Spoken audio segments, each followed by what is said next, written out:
Hello and welcome.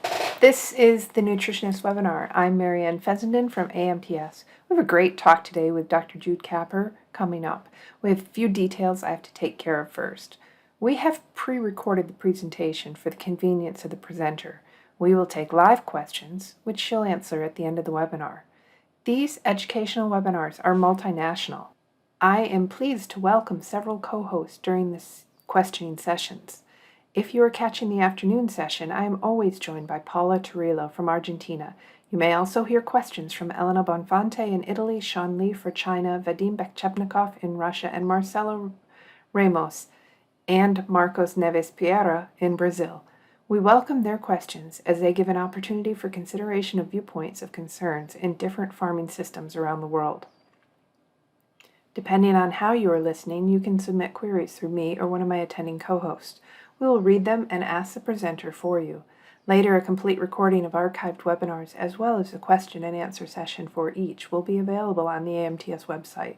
For those of you who would listen to the presentations whilst driving, we have converted the videos into MP3 files that can be downloaded for offline listening. These podcasts can be found at the Ag Model Systems website under the Webinar tab or Resources tab. Today we are joined by Dr. Jude Capper, a Livestock Sustainability Consultant based in Oxfordshire. Jude's research focuses on modeling the sustainability of livestock production systems, specifically dairy and beef. She is also working on projects relating to farm medicines use and the impact of livestock health and welfare on systems sustainability. Jude's professional goal is to communicate factors affecting livestock industry sustainability to enhance the knowledge and understanding of food production stakeholders. She sits on the National Beef Association Board and has an active social media presence and spends a considerable amount of time debunking some of the more commonly heard myths relating to livestock production. To this end, she was awarded the Women in Dairy Industry Woman of the Year 2017 and the Farmer's Guardian Farming Hero of the Year 2018 awards, and associate membership of the Royal Agricultural Society was conferred upon her in 2018. It is wonderful to have Jude join us today. Her talk is a continuation on our webinar mini-series focused on our industry's effect on the environment. We were pleased to host Dr. Frank Mittler in April and very happy to have Jude today. Please now enjoy Dr. Capper's presentation. Remember to jot down any questions you have during the presentation and type them in the Q&A or chat windows. We'll have an opportunity for her to answer these questions after the presentation. Hi everybody, my name is Jude Capper and I am extremely excited to be talking to you today about a topic that honestly I feel really passionate about. I've been working in this area for goodness, nearly 15 years now, which seems a crazy amount of time. And to be honest, when I first started talking about sustainability and carbon footprints and things, I sort of thought it was going to go away and I'd have to find something else to research and something else to do in 2 years or 5 years and 10 years. And it has kept going. And even though we're in very challenging times on a global basis at the moment, I think this is something that's going to keep going and keep being an issue basically for the rest of our lives. So as I say, I'm really excited to talk to you about this. And primarily with talking about the dairy industry, because I work about 50-50 dairy and beef at the moment based in the UK. And but I started my work on carbon footprints and sustainability with dairy cattle, and I'm very happy to be talking about them today.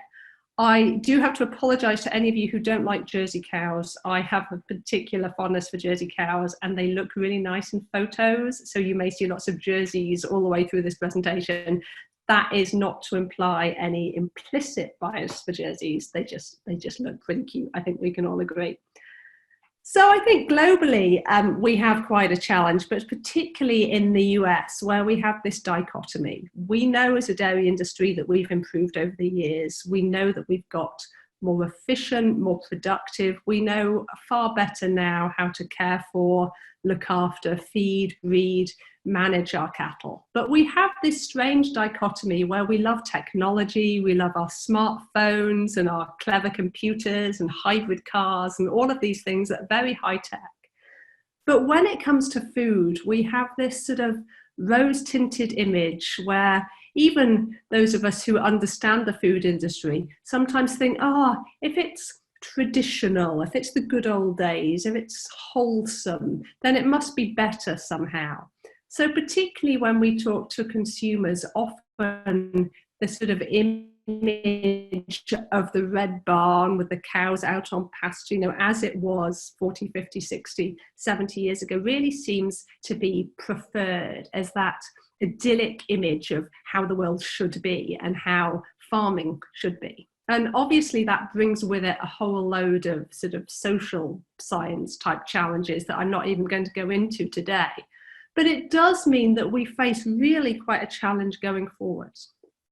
We know the global population is going to increase to somewhere about 10 billion people in around the year 2050. We're going to see a disproportionate increase in the number of people on the planet in areas like India and Africa, where at the moment people have a far lower income than we do in the more developed countries. And as people have an increase in population, in those areas, we're also predicted to see an increase in income. And when people have more income, they want more milk, more meat, and more eggs. So the question is globally, but particularly for the US, how do we improve sustainability? How do we improve the economics? How do we cut environmental impact? How do we produce safe, affordable food for that increasing population? And do this all at the same time while keeping consumers happy? And that's pretty difficult.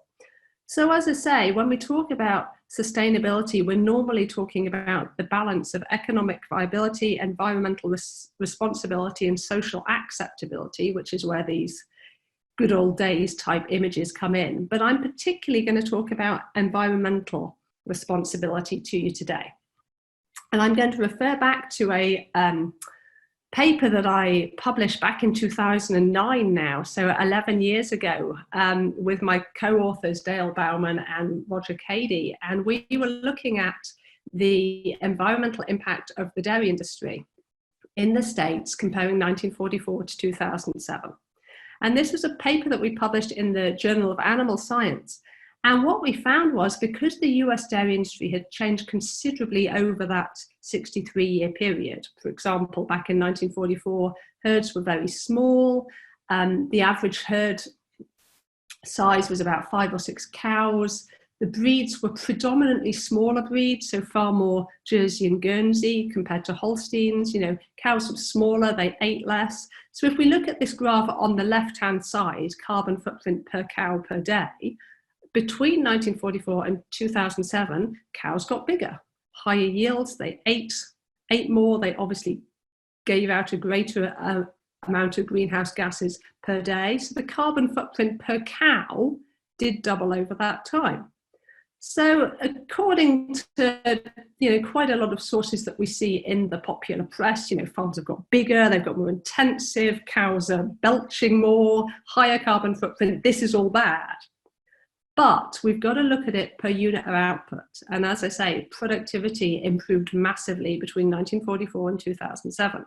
So the graph that you should be seeing on the right, we did also see that over that time, the carbon footprint per litre of milk came down by 63%. And that was due to various factors, but principally improvements in productivity per cow, i.e. milk yield per cow per day, and then therefore obviously per year. So what that meant was, even though there was a huge increase in total milk produced between 1944 and 2007, it was at about 53 billion kilos in 1944 compared to 86 billion kilos in 2007, the US dairy farming industry actually cut the carbon footprint to the farm gate by 41% over that time period, which was a really great achievement because, frankly, and fairly obviously, no one was thinking about carbon footprints in 1944, and very few people were thinking about it in 2007.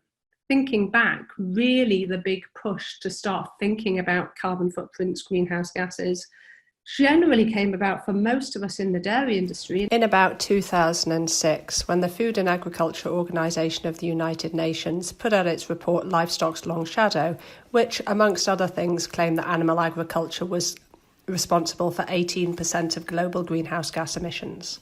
So this wasn't something that the dairy industry in any country were thinking about at this time, but simply because of improvements in productivity and efficiency, the carbon footprint, as I say, came down by 63% over that time, 1944 to 2007. So the question is, what happened since then? Because obviously the dairy industry in the States changed considerably over that time period. As I say, much bigger, much more productive, much more intensive, breeds changed, etc., etc. So what's happened over the last 10 years? Well, there's always the supposition that, of course, we're going to reach some kind of peak. You know, cows can't get bigger and bigger and bigger and bigger.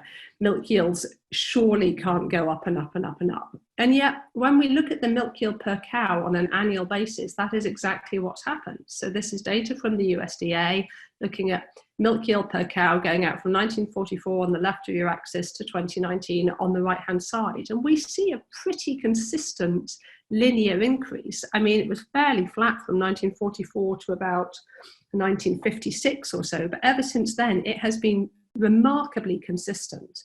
And that's occurred really independently of other changes in the dairy industry. We aren't seeing massive peaks and troughs. You know, there are occasional ones, but generally it's a pretty consistent linear change. And the question is, can that keep going and going and going? You know, so if we look on the right-hand side of the graph, if you compare, for example, 2007, which is at about 80% across the graph, compared to 2019, you can again see that we've had a fairly consistent increase in milk yield per cow. But does that mean that over that time we've improved the environmental impact by, 2%, 5%, 10%, 12%? Who knows? If we move on to look at improvements in productivity in terms of cropping, if we look at the 5-year averages for crops commonly used in dairy cow diets, here the baseline is at 100%. That's the orange line you can see going across, and that's for the year 2007. And then we've got the 5-year averages above or below that line for alfalfa hay, corn silage, grass hay, wheat straw, corn grain, and soybean meal. Now, interestingly, on a 5-year average basis, and we used 5-year averages because obviously for any crop, you can see wide variation between individual years based on drought or excess rain or pests, etc., etc. So if we use a 5-year average, we get a pretty balanced idea of what's happened with those crop yields over time.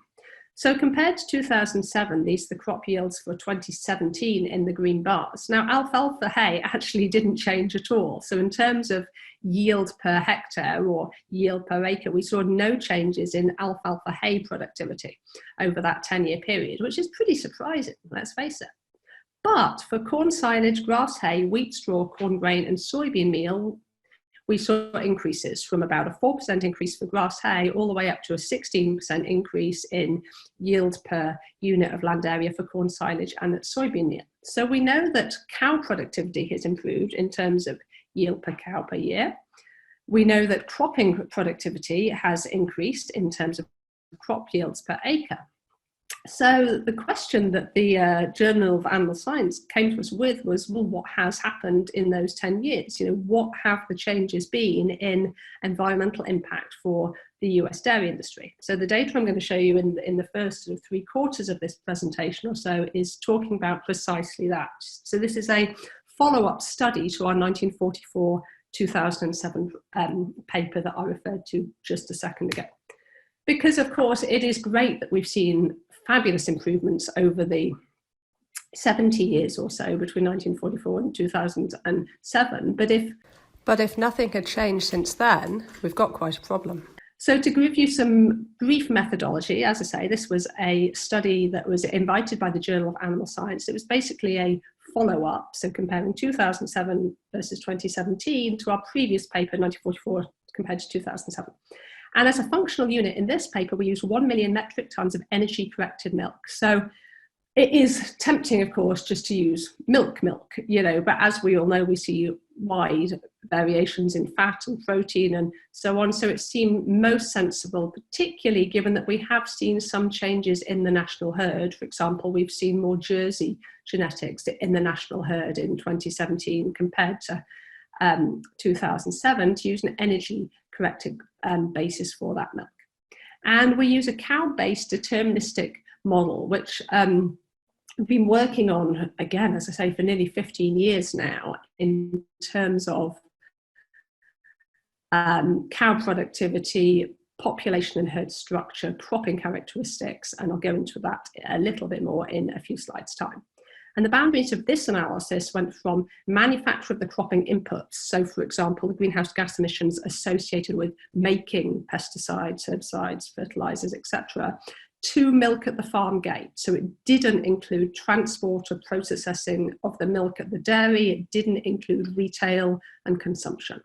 But we know that the majority of the impacts, certainly in terms of greenhouse gas emissions, actually occur, particularly for meat and dairy, actually on farm. So most of the greenhouse gas emissions, for example, are captured by going up to the farm gates. There are obviously some after the farm gate, but they're a relatively small proportion. And in some ways, I think it's fair to say that up to the farm gate gives us more opportunities to cut the carbon footprint as well than perhaps we have post-farm gate. So if I give you a very simple schematic of what our model looks like, and we sort of work backwards. So if you start at the top left-hand corner with the purple box, and that's the milk required. So as I say, 1 million metric tons of energy corrected milk. And if we know the national average milk yield and the milk composition then per cow, then we can work out how many cows we need to produce that same amount of milk. And we do take out of that milk that they produce the milk that's wasted because of mastitis, milk that you can't put in the tank because of antibiotics, milk fed to calves, etc. So we get not quite 100%, of course, of the milk required is the milk produced. So we do have to adjust for that. So if we then know how many cows we need to produce that amount of milk, and we formulate some diets. And this is where AMTS comes in.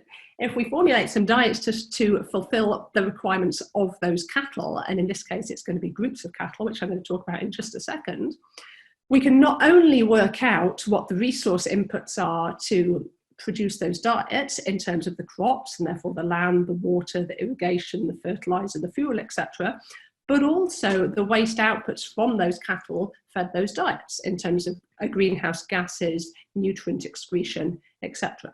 So in some ways, frankly, this isn't rocket science, but in some ways and in some bits of the Excel sheets, believe me, it gets really, really, really complicated. And I have to tell you, the most frustrating thing that I find is, as a researcher, thinking there must be some data out there somewhere on this particular component, and I can't find it.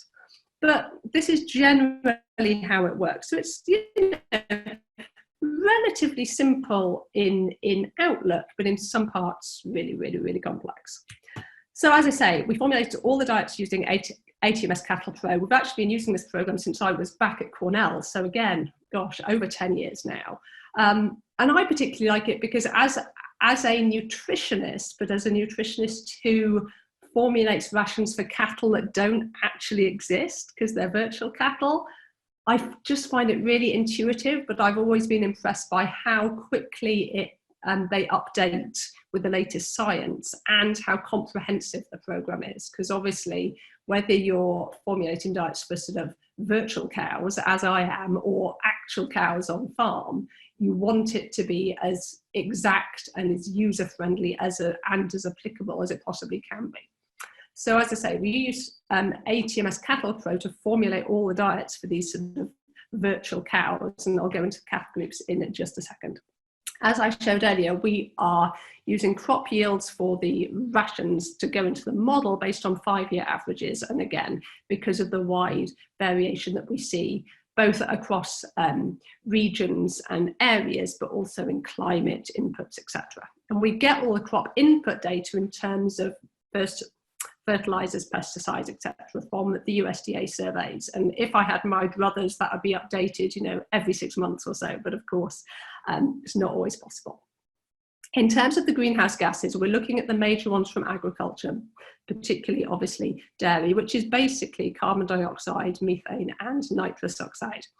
And we're converting them into CO2 equivalents in terms of the total greenhouse gases and therefore the total carbon footprint according to the rules laid down by the Intergovernmental Panel on Climate Change as of 2013. And I will come on to that again in terms of global warming potential 100, which is the conversion that we used in this paper compared to the new GWP star, which I'll come on to, as I say, a little bit. And what was really important from our point of view was that any model is obviously only as good as the data you put in. So if you put rubbish in, you get rubbish out, effectively.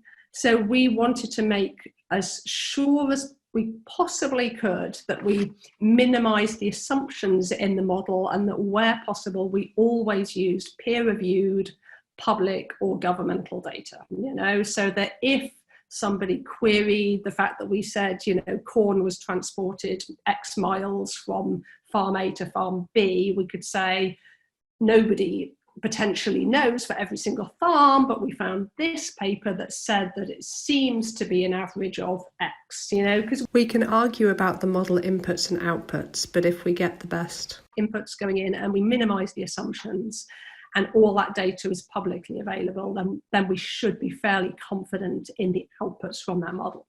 So as I say, I spend my time for these sort of papers formulating diets for virtual cows, which in some ways makes it far, far easier, and in some ways makes it a little bit more difficult. So as I told you earlier, the model as an outline, as you look at it, looks pretty simple. But one of the things that has frustrated both me and my co-authors in the past is that often when carbon footprints are assessed, or indeed any metrics of environmental sustainability, a cow is assumed just to be a cow. And as we all know, there's a heck of a difference between a 454 kilo Jersey or a 1,000-pound Jersey and a far bigger Holstein. Or, for example, a cow that's giving us, 20 pounds or 9 kilos of milk per day compared to a cow giving us 60 pounds or 27 kilos of milk per day. So we thought it was really important to differentiate the cows such that, a cow wasn't just a cow, So what we did was, in total, in terms of cows, we actually had 13 different groups. And so if we had an average milk yield per cow of X, looking at lactation curves, we could work out for a herd, if our average milk yield per cow is X, we would have a certain number of cows in each group, as we would in a large herd, for example. i.e. the high-yielding group, mid-yielding group, and the low-yielding group. So as you can see, whether it's for primiparous cows or multiparous cows, we split them out according to milk yield per day with a range. So 4.4 to 13.6, obviously particularly low-yielding cows, 13.7 to 27.2 kilos, 27.3 to 40.7 kilos, 40.8 to 54.4 kilos, again, very high yielders, or even those that would give us more than 54.4 kilos of energy-corrected milk per day. And as I say, we split that into both multiparous and primiparous to take account of the fact that we'll have some younger cows that are still growing because they're in their first lactation. And so according to the average milk yield, we'll have different numbers of cows in different groups. So for any particular scenario, I might have 2 diets or 6 diets or 8 diets to formulate. As it turned out, we never had cows in every single group. So for both 2007 and 2017, this is from memory, but I think I had to do 6 lactating cow diets because we didn't have any in the very lowest group and we didn't have any in the very highest group. In terms of the dry cows, we also formulated diets for both far-off dry cows, i.e. over 30 days before calving, and close-up cows, less than 30 days before calving. And we did some extra formulation for cows in the first 5 days of lactation, obviously particularly challenging time in terms of health and production. We also formulated diets for both heifers and bulls within the model. We accept that most cows, well, 70% or so of cows are served by AI, but we still have 30% or so of conceptions that don't occur via AI. So we thought it was important to have bulls in the population as well. And obviously with any dairy cow operation, whether you rear your own heifers or whether they're bought in, you still have to have some heifers somewhere. So in terms of heifers, we split them into pre-weaned, i.e. less than 2 months of age, heifers going from weaning to conception and heifers going from conception to calving. And I haven't put ages in there because obviously weaning to conception and conception to calving ages depend on the actual age of first calving, which did differ a little bit between the 2 years. And in terms of bulls, we had young bulls, less than 12 months of age, what we called adolescent bulls, the sort of teenager bulls between 12 and 36 months of age, and then bulls over 36 months of age. And we did, as I say, make an allowance in there for all the cows that are served by AI. So to give you some baseline cattle inputs comparing 2007 to 2017. We saw an increase in milk yield between 2007 and 2017 in terms of kilos per year. So we went from 9,164 kilos in 2007 to 10,406 kilos in 2017. Also saw an increase in milk fat from 3.56% in 2007 to 3.99 in 2017, and an increase in milk protein, 2.92 to 3.22. So that means that the energy corrected yield in kilos per day per cow wasn't just proportional to the milk yield increase, because we also saw the fat and protein increase. And as I alluded to earlier, that may be because we've seen an increase in the preponderance of Jersey genetics within the population. So the energy corrected milk yield in terms of kilos per day actually went up from 28.6 in 2007 to 36.1 in 2017. Calving interval changed a little bit, came down by 12 days, so 426 days in 2007, that's about 14 months, to 414 days, so about 13 and a half months in 2017. Lactation length correspondingly came down, but only by a little bit, 366 days, so just over a year in 2007 compared to 357 days in 2017. Total lactations also came down, i.e. more cows were being culled, or rather cows were being culled at a younger age, so 2.97 lactations in 2007, 2.71 in 2017. If you're particularly interested in the effect of lactation length on carbon footprint and other parameters, I would refer you back to a paper that Roger Cady and I did comparing Jersey cows to Holstein cows, simply in terms of lactation length, because it's not always necessarily the cow with the longer lactation that has the lower carbon footprint. I don't have time to go into it now, but I would refer you to that paper that's in the Journal of Dairy Science. As I said, we took account of the fact that about 70% of cows calve to AI, but for all those that don't, we had a bull to cow ratio of 1 bull per 25 cows for both years, and the replacement rate as calculated from the total lactations of cows, 33.7% replacement rate in 2007, and gone up a bit to 36.9% in 2017.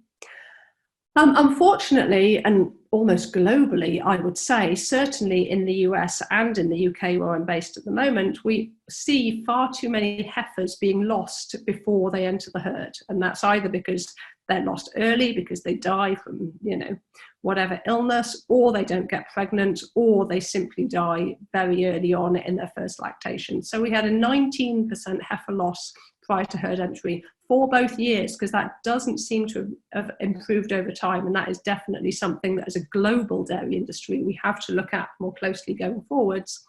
And an age of first calving, as I said, changed a little bit, but not a lot, 26 months in 2017 and 25.7 months in 2017.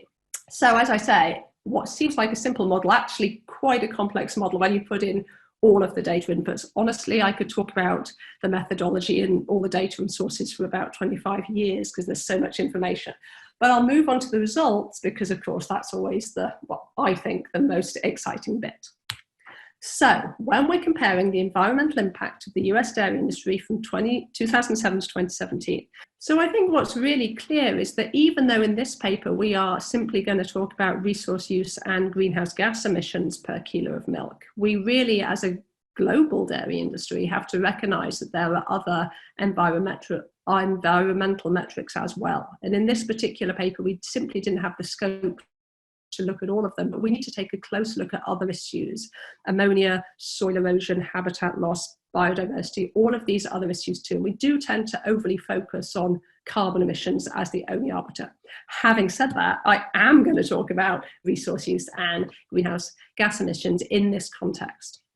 So you can see the orange line going across at 100%. That's the baseline, i.e. the environmental impact of dairy production in 2007 in the States. And the green bars going up are what happened in 2017 based on our model outputs. So compared to 2007, in 2017, the US dairy industry only needed 75% of the total cattle, and again, that's cows, heifers, and bulls. They only needed 83% of the feed per kilo of milk, energy-corrected milk, I should say, 79% of the land, 70% of the water, 79% of the manure, and 81% of the greenhouse gases.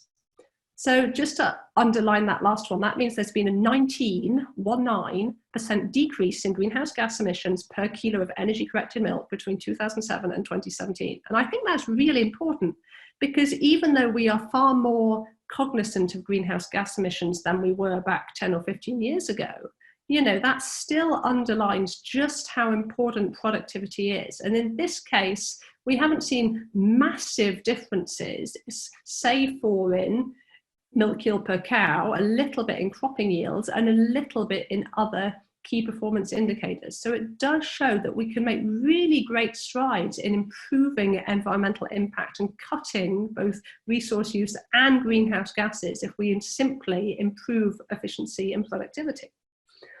So let's put those decreases into context for you a little bit.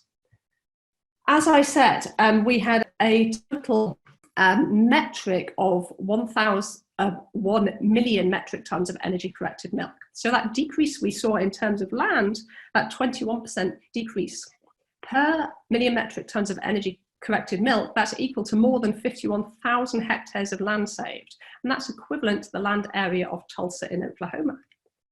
In terms of the fuel use savings, the greater than 725 million megajoules of fossil fuel energy saved per million metric tons of energy-corrected milk is equivalent to the annual use of 3,383 US households.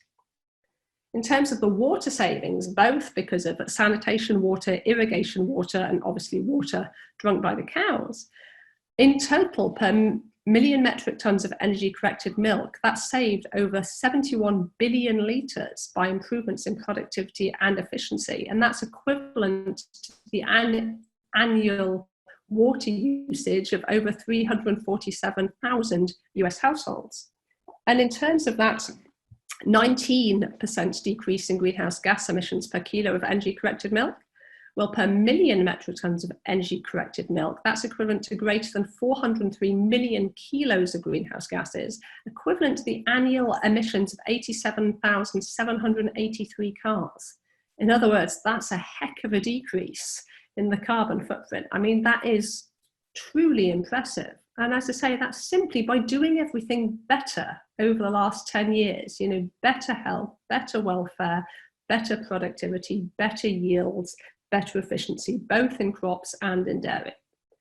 Now, what's interesting is, as I showed earlier, the national milk production between 1944 and 2007 went up considerably, and we saw the same type of increase 2007 and 2017.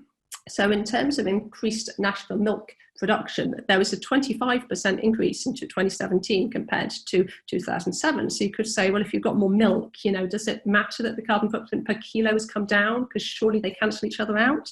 Well, no, not really. We saw 25% more milk being made in 2017 compared to 2007, but there was only a 1% increase in industry greenhouse gas emissions, i.e. the total amount of milk, again, to the farm gate.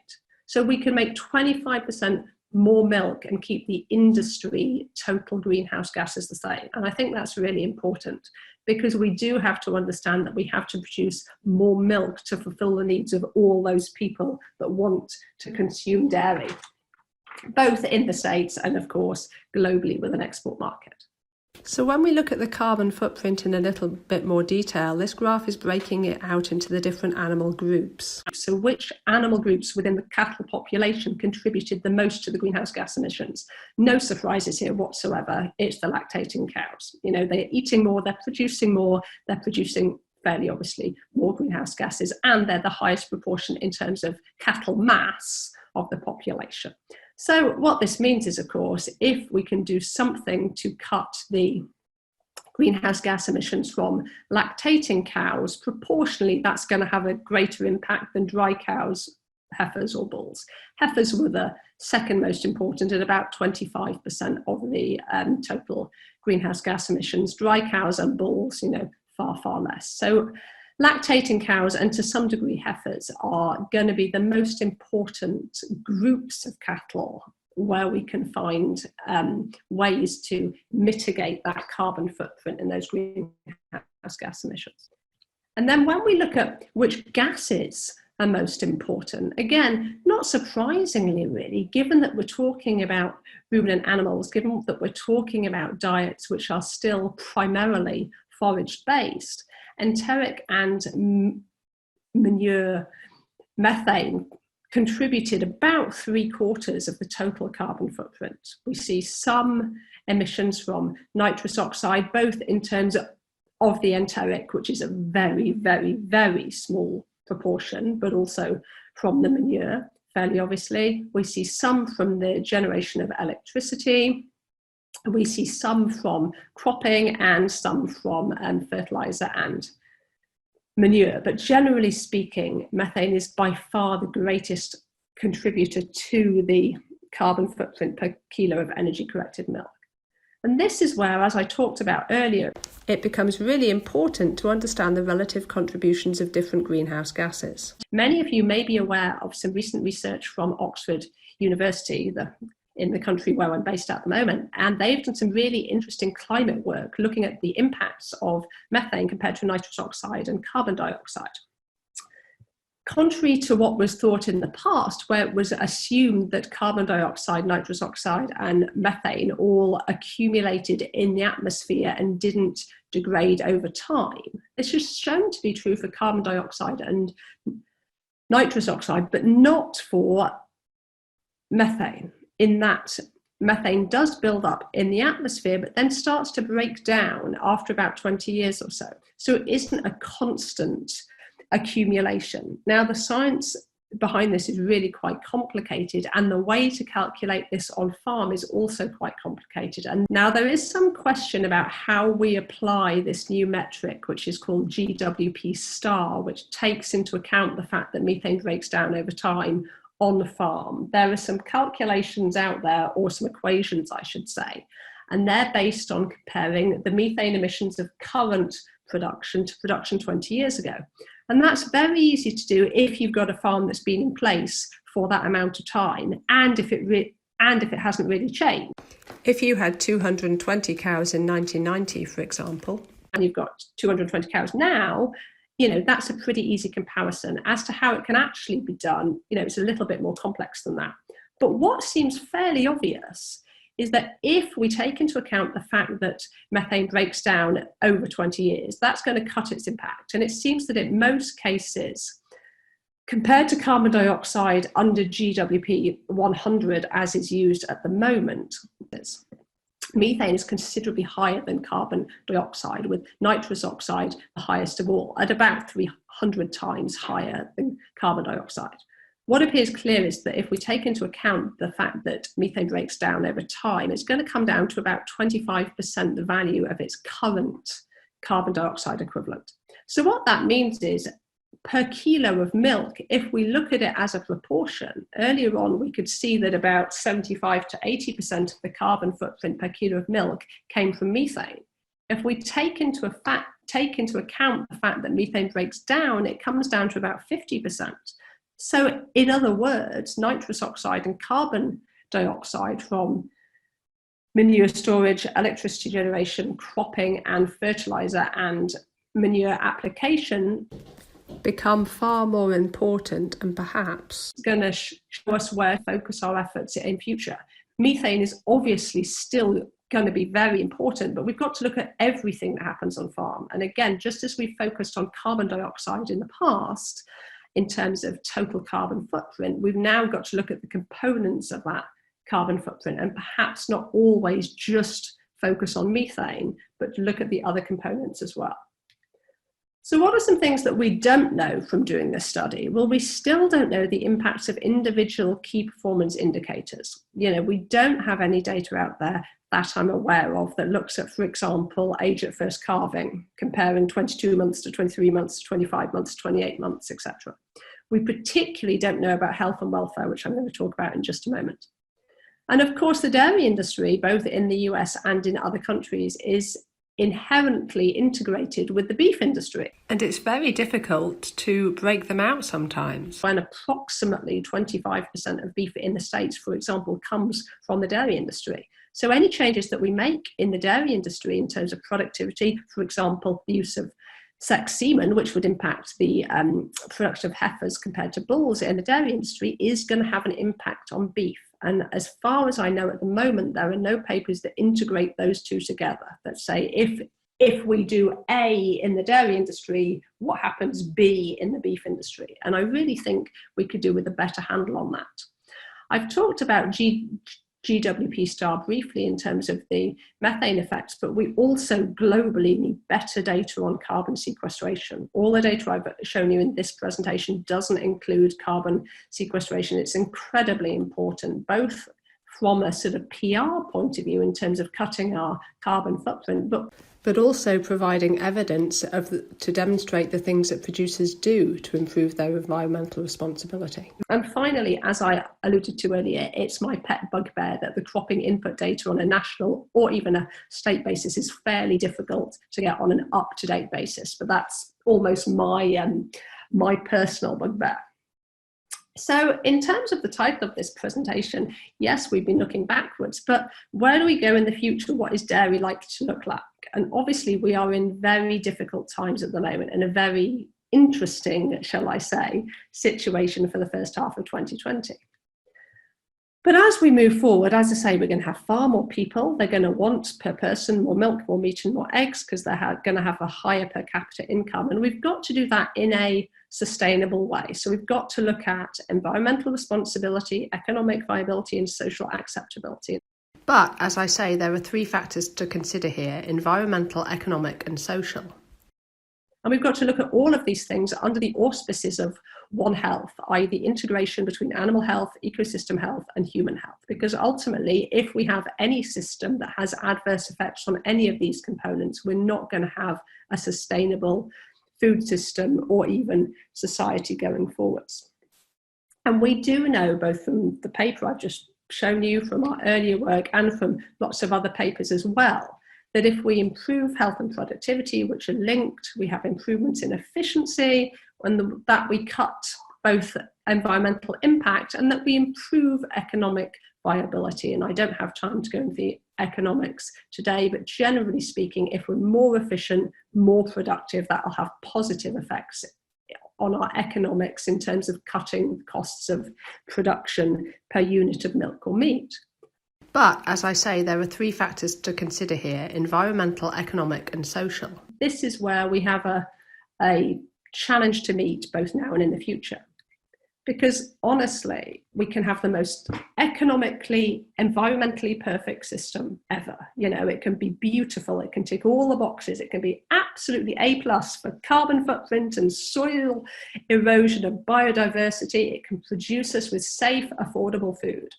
But if these three children, this is my daughter and my niece, picture taken about 3 or 4 years ago now, don't want to buy it, it doesn't matter. Consumers have to trust our product. They have to be happy buying it. They have to want our milk and our cheese and our ice cream. They have to be happy with the way that we treat and we rear and we care for our cattle in order to have a market going forwards. So social acceptability and consumer trust are really, really going to be key. Not just now, going forward, but that I think is where we have a real challenge. So the question is, what is the future of milk production and indeed consumption going to look like? Are we going to have the Jetsons out there? Are we going to all have flying cars and robot butlers? Are we going to be running around in a very different atmosphere, as it were? And if, most of us think back, 10, 20, 30 years to films like Back to the Future, for example, You know, we had this image that we'd have our flying skateboards, that we wouldn't actually eat food, we'd eat sort of powdered stuff and little capsules full of nutrients. And yes, the food industry and the dairy industry has changed. We've adopted an awful lot of technology and done some really cool things that we wouldn't have known that we could do, 10, 20, 30, 40, 50 years ago. But is it going to change radically? Are we going to have real changes, and where do the challenges occur? And I'm just going to hit on 2 or 3 things where I think we have opportunities, or where we need to start thinking ahead now to put things in place for the challenges that are going to occur in the future.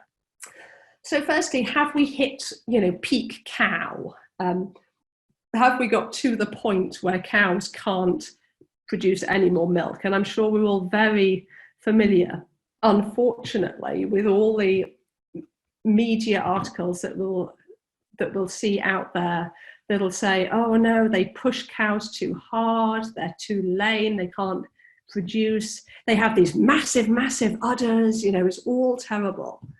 And yet I'm proud to say that on the vast majority of farms that I've seen worldwide, farmers genuinely care for their cattle and genuinely do the very best for them. Not just because it obviously allows productivity, efficiency and economic savings, but because it is the right thing to do. As an industry, we genuinely care for our cattle. So I do get a little bit irritated when I see the mass media things saying, cows are pushed too hard. So for example, and this was an article in Dairy Herd Management, it was about 3 years ago now, I think it was 2017, it might have been 2018. And this is the national, in terms of US milk production record cow, and she's in a herd in Wisconsin. From memory, it's a fairly small herd. I think it's about 300 or so cows. And she produced in one lactation 78,170 pounds of milk, and that's just over 35,000 kilos of milk. That is incredible. That is literally incredible. That's about 2.5 times the production of the national average cow in the States. And the fact that there are cows out there like this, which contrary again to the popular image, aren't, pumped full of this and milked 73 times a day. There can be a cow out there who looks, pretty good, and she is making a huge amount of milk. That shows that we have the genetic potential out there to achieve some really, really, really great things. And as we all know, it isn't just about the genetics, it's about the management and the nutrition as well. But we have the potential to keep that linear increase in milk yield per cow per year that I showed earlier on an early slide. Keep that going for another, 2 years, 5 years, 10 years, 15, 20 years even. Cows are wonderful creatures and we can do amazing stuff with them. And we do have to make more of this kind of information available to the general public. Also, government of cattle's role in recycling all the non-human edible feeds and forages that we can't or won't eat and turning them into safe, affordable, nutritious milk. We have a huge opportunity out there in terms of talking about what we do and the fact that we haven't hit, peak cow, as it were. But one of the real data gaps that I have seen is in terms of animal health. So what I found very interesting, this was actually from a paper that I did for MSD Animal Health in the UK, but I did a similar one for Merck Animal Health in the States just a couple of months ago now. And we were looking at all the peer-reviewed data out there in terms of cattle health and sustainability, both in terms of the economic cost and in terms of greenhouse gas emissions. This is the data generally from the UK for mastitis, bovine viral diarrhea, bovine respiratory disease, IBR, infectious bovine rhinotracheitis, scour diarrhea, and Johne's disease. And I've ranked these in the green bars in terms of economic costs. So to the dairy industry in the UK, for example, mastitis ranks as the greatest impact on economic cost, followed by BVD, then BRD, then IBR, then scour, then Johne's. But if you look at the environmental data in terms of the greenhouse gas impacts of these diseases, mastitis has the highest ranking for economic cost, but it's only at number 2 for greenhouse gas emissions. Bovine respiratory disease is pretty high up on the economic cost, ranking at 4, but ranks as only number 1 for the greenhouse gas emissions. So there seems to be no pattern between the economic impacts of different diseases and the environmental impacts of different diseases, which in itself is quite interesting. But more importantly, and very worryingly from my point of view, particularly with reference to US data, the data is incredibly limited. And if we want to talk to processors more, if we want to talk to government, and if we want to talk to producers about why they should improve animal health and why they should use vaccines, for example, as opposed to antibiotics, we really need data there to show that this isn't just about animal health and productivity. It also has an economic benefit and an environmental benefit. And there is so little data out there. Where there's economic data, it's often based on a study from 1993 in California, let's say, and there's even less environmental data than there's economic data. So I believe for our industry, we really need to get a better handle on the impacts of animal health and welfare. On indices of sustainability. Not just the impacts of productivity in terms of milk yield, milk composition, age at first calving, etc. And that's going to be particularly important because, again, globally for the cattle industry, both dairy and beef, the use of antimicrobials, particularly the critically important antimicrobials, which have equivalents in human medicine, is going to be increasingly important, both from a One Health perspective for animal health and human health and ecosystem health, but also, frankly, from a governmental and consumer perspective. And it is very difficult, and we have to make whole-scale holistic management changes. We can't simply take out a whole class or several classes of antimicrobials overnight and not see significant consequences. But if we take a more holistic approach to herd health planning, if we look carefully at statistics and data, again from the UK. It's a large animal practice down in Somerset in the southwest of the UK, which is also part of the University of Bristol. And they looked at eliminating the use of third and fourth generation cephalosporins, fluoroquinolones, and long-acting macrolides. And it took 5 years, but they got a 91% decrease in the use of the critically important antimicrobials, and actually 100% decrease in the highest priority critically important antimicrobials. That is a mouthful to say, I will tell you. Without, and this is the important bit, a decline in either herd health or treatment outcome. So the cattle were still healthy, they were still producing well, there were no changes in terms of animal health or animal welfare, and yet by better management they could achieve huge decreases in the use of antimicrobials. And as I say, this is going to be an important issue for all of us in the dairy industry. Now, as I say, we are in very interesting times, let's say, in the middle of a global pandemic, which has been incredibly difficult for all of us. What I've seen on social media, which I spend far too much time on, frankly, is an increasing tendency for people to say, look at the clear skies, look at California, look at China, the clear skies, it's blue, it's fabulous, the cows haven't changed, the cars have, it must all be because of the cars. Well, to be honest, we have seen major changes globally. Here in the UK, there was a headline recently saying that the car numbers on the road were the lowest since 1953. We have seen extreme decreases in energy use for transport, for industry, because of the lockdowns that we've seen with COVID-19. The global agencies are predicting that over the whole of 2020, taking into account that, hopefully, touch wood, most industries and most people are going to go back to something approaching normal at some point. COVID-19 as a whole, because of the decreases in primarily fuel and energy use, is going to cause an 8% decrease in our global greenhouse gas emissions over the whole of 2020. Now, it's important to recognise that this would fulfil the stretch targets in the Paris Agreement for 2020, which is great. So if all we need is a global pandemic every year, we can cut our carbon footprint. Obviously I jest, because we don't want this to happen again. And the thing is, we can see this 8% decrease, and it does get us to the targets, but we'd need this to happen, every single year and every single decade. This would not be a good thing, obviously.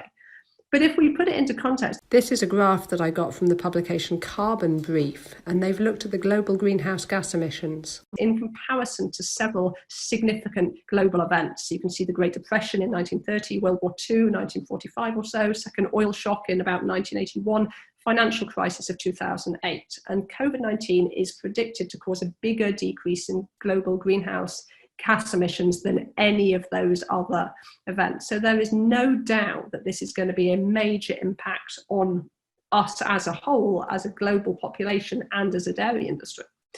And there's been a really interesting paper that came out. It's come out literally in the last couple of weeks. And this was a systemic review, or perhaps meta-analysis. To be honest, I can't remember off the top of my head, but it came out from the Centre for Research into Energy Demand Solutions. They published it as a full paper, as I say, in the last couple of weeks. And this was one of their infographics. And they looked at all the peer-reviewed papers out there that had done a good analysis of different mitigation measures for individuals' personal carbon footprint. So we're not talking at the corporate level or the national level, the global level, but what can individual people do?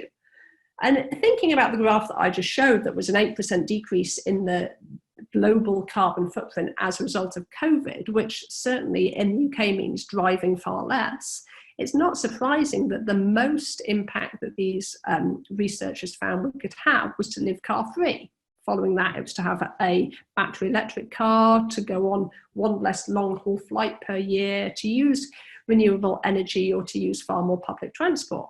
And interestingly, in contrast to the media articles that we often see, which always seem to have the headline, the biggest thing you can do for the planet is to go vegan. Adopting a vegan diet only reduced our carbon footprint per year 0.8 metric tons, so about 800 kilos of carbon dioxide equivalent. So less than half of that of going without a car, for example. Now, obviously, either of those are quite a stretch, but it does show the changes that we all probably thought we couldn't do a couple of months ago because we couldn't drive less, we couldn't fly less, and we have to, we actually can achieve that quite well. And it'll be very interesting to see how our office lives and our work lives go forward with possibly less travel and more of these type of webinars and Zoom type calls. But as I say, it does imply that going vegan is not necessarily the be all and end all with regards to carbon footprints. And I think, to be honest, we as an ag industry have always known this, but it's really good to see this put into context of other mitigation measures. There's an awful lot of talk out there about going vegan. And I think a lot of concern about, in 10 or 20 years, are people going to want to eat meat and drink milk? Well, if we look at the figures, the actual proportion of the population who are claiming to be vegetarian or vegan is isn't proportional to the amount of noise about it, particularly in the mainstream media. So this is some data from the Foundation of Meat and Poultry Education and Research and FMI. It's a report called The Power of Meat. And you've got the link there to download it if you so wish. But their survey data showed that about 85% of people surveyed in the States classified themselves as omnivores, basically, that eat almost everything, 10% flexitarians, and 5% vegetarians or vegans. And I think it's that flexitarian category. That word, flexitarian, didn't really exist until a couple of years ago. I think that's the one where we face the biggest challenge, but also the biggest opportunity. That does seem to be a growing proportion of people. And the definition of flexitarian varies according to who you talk to. And it can be anything from a sort of conscious decision to cut out milk or animal products for one meal or one day or 2 or 3 days per week to occasionally I don't have meat, So it seems, fairly variable, but a growing proportion of people are thinking about what they eat, are trying to cut their environmental impacts. So I think if we, rather than, and I'm as guilty of this as anybody, trying to sort of argue against the people who are adamantly against animal agriculture, but point out the advantages, point out the great things that have been done in terms of cutting our environmental impact, and talk to the people who still want to consume meat and dairy and make them feel good about doing so, both in terms of the omnivores who make up most of our population, but also the people who are just trying to, in many cases, eat a bit less but better. We have a huge opportunity going forward for our dairy industry. And what are our labels going to look like? Well, frankly, some of the technology is such that I think our thirst for knowledge is going to be fulfilled in the future. So rather than having labels overlaid with lots and lots of numbers, I think moving forward, they're going to look a little bit more like this. So we still have the numbers, we'll still have facts and figures. We're probably going to have a focus on a mixture of nutrition, which is obviously important, but we're going to have more metrics relating to sustainability, to carbon footprints. If in 10 years' time every farm isn't having to assess their carbon footprint, I will be honestly astounded. And I think there's going to be far more comparative labels like these sort of traffic light ones, red being bad and green being good, that will allow consumers to pick up products and go, okay, this one's got a good sustainability index and a good carbon footprint compared to this one, which is more red and yellow than green. And so I think consumers are certainly not doing it at the moment. I think we're all going to be more eco-aware and more concerned about the consequences of our dietary choices in the future, which again is an opportunity for us as a dairy industry. And one thing I haven't had time to touch on, but I think we have to make a lot more of the nutritional value of dairy products compared to, for example, their carbon footprint or the water footprint of replacement products. Be content with saying, well, our carbon footprint's fairly low compared to other products, which for liquid milk it is. We have to say it's low compared to other products. It's about 1 kilo of carbon dioxide per kilo of milk, but it also gives us protein, energy, minerals, vitamins, etc., that we don't necessarily get for alternatives. So we have challenges there, but I think we also have opportunities in terms of education, information, and frankly, providing a way to quench that thirst that the consumer has for information and for feeling good about their dietary choices, rather than, as at the moment, feeling a little bit guilty sometimes because we choose meat and dairy compared to all of the alternatives that get a lot of popular press. So with that, to give you some very brief conclusions, because I feel like I've told you an awful lot of information. We have seen again an improvement in dairy industry sustainability between 2007 and 2017. We saw those huge increases in productivity and a cut of 63% in the carbon footprint between 1944 and 2007. And it's really good to see a further 19% decrease between 2007 and 2017. That's really, really great. And that's primarily, again, because of improved cattle productivity in terms of energy corrected milk per cow. And that has reductions across the board in terms of land, in terms of water, fossil fuels, greenhouse gases, which is all really important. But we've got to keep that going forwards. And that's not to say, in terms of the sort of rhetoric, we must push cows further, but we've got to do everything that we can to care for our cows in the very best way so they can be as productive as their genetics allow for,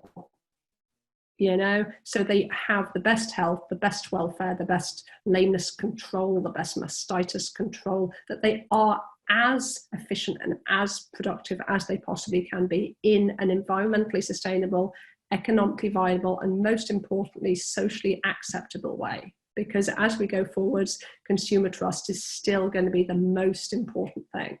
And if we lose that, honestly, we go down a very slippery slope. So even though, as I say, we're in very interesting times at the moment, and we are probably, as a global population, going to look pretty good for our carbon footprint, simply because we've all been locked down for a certain amount of time for the first few months of 2020. I think those skies are again going to be clouded by industry and car fumes, etc. And climate change isn't going to go away. This isn't an issue that's going to drop down the agendas in 6 months or 2 years' time. It isn't there at the moment because all of the news is COVID, COVID, COVID, but this is not something that's going to disappear.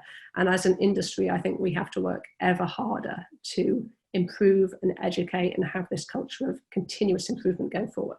So with that, thank you very much. It's been an absolute pleasure to talk to you, or to talk at you, as it were, but I look forward to answering questions, and I hope you have some good questions for me. Thank you so much. Thank you, Jude. Certainly a lot of good food for thought. We'll get to questions in a minute. First, let me introduce next month's speaker and thank my co-hosts and webinar sponsors. Next month, we'll be joined by Dr. Peter Yoder of Purdue Agribusiness. His talk will focus on his PhD work while at Virginia Tech in the Mark Hannigan Lab on amino acids beyond methionine and lysine. Join us for the presentation, followed by the live question and answer session twice on July 9th. The presentations will start at 9 a.m. Eastern Daylight Time and 6 p.m. Eastern Daylight Time. As you know, these webinars take a lot of work and cooperation. The webinars are organized and produced by AMTS USA and Global. Our longtime collaborator is Paula Torrillo of IFINA, who hosts the series as El Webinar del Nutritionista. She receives support from Guillermo Lerman, Tecnal, Rock River Lab in Argentina, Biotour, and Conacar. She has the excellent translation skills of Paula Alanis backing her up. We also thank AMTS distributors. In Italy, Elena Bonfante of Dairy Innovations Italia. In China, Sean Lee of Ansci Tech. In Brazil, Marcelo Hens Ramos, director of 3R Lab. And in Russia, Vadim Bekchevnikov of Novolab. Our webinars are also made better by the wonderful questions submitted by Marcos Neves Pereira of Universidade Federal de Lavras in Brazil. We are especially thankful for generous sponsors who make it possible for us to get great speakers and manage the program. We thank our gold sponsors, Arm & Hammer Animal Health, makers of cattle feed ingredients that optimize dairy cow health, and the Canola Council of Canada. Learn more about feeding canola at canolamazing.com. Our silver sponsors are Ajinomoto Heartland, superior nutrition through amino acids, makers of AgiPro L, Dairyland Laboratories, and Virtus, makers of Strata with EPA, DHA omega-3s, and Prequel with omega-6s. Our bronze sponsors are Dairy One Forage Laboratory, AminoMax, Adiseo, Purdue Agribusiness, PMI, and Soychlor. Each of these companies support education and research worldwide. We hope that you consider them in your formulation decisions. I'll now open the floor up for questions. English language listeners, I will read your questions. Remember to type your questions in the Q&A tab or the chat window. Thank you for joining. Apparently, I'm having some real issues with the internet on my end, so we'll have some help from asking questions. Lynn Gilbert is going to be the co-host on this particular one. I'm joined by Bill Prokop from Dairy Innovations Italia, and I have a few questions in our question window. So while I'm still here, I'm going to ask the questions. These are from Elena Bonfante. Hi, Jude. Can you hear me okay? I can hear you. Can you guys hear me? Yes. Awesome. Good. I know we have a question in the chat window, and attendees, I apologize for the really spotty internet. It'll be better tonight. We've got a planned workaround. This is not my usual location, and I don't know if that's a factor. But anyway, so these are questions from Elena Bonfante at Dairy Innovations Italia. Her first question is, considering the data available, where do you think the best opportunities are to be more efficient? Where should we focus, on the cow side or the crop side? That's a really, really good question. To go to the cow side, first of all, because my simple answer is we have to improve everything.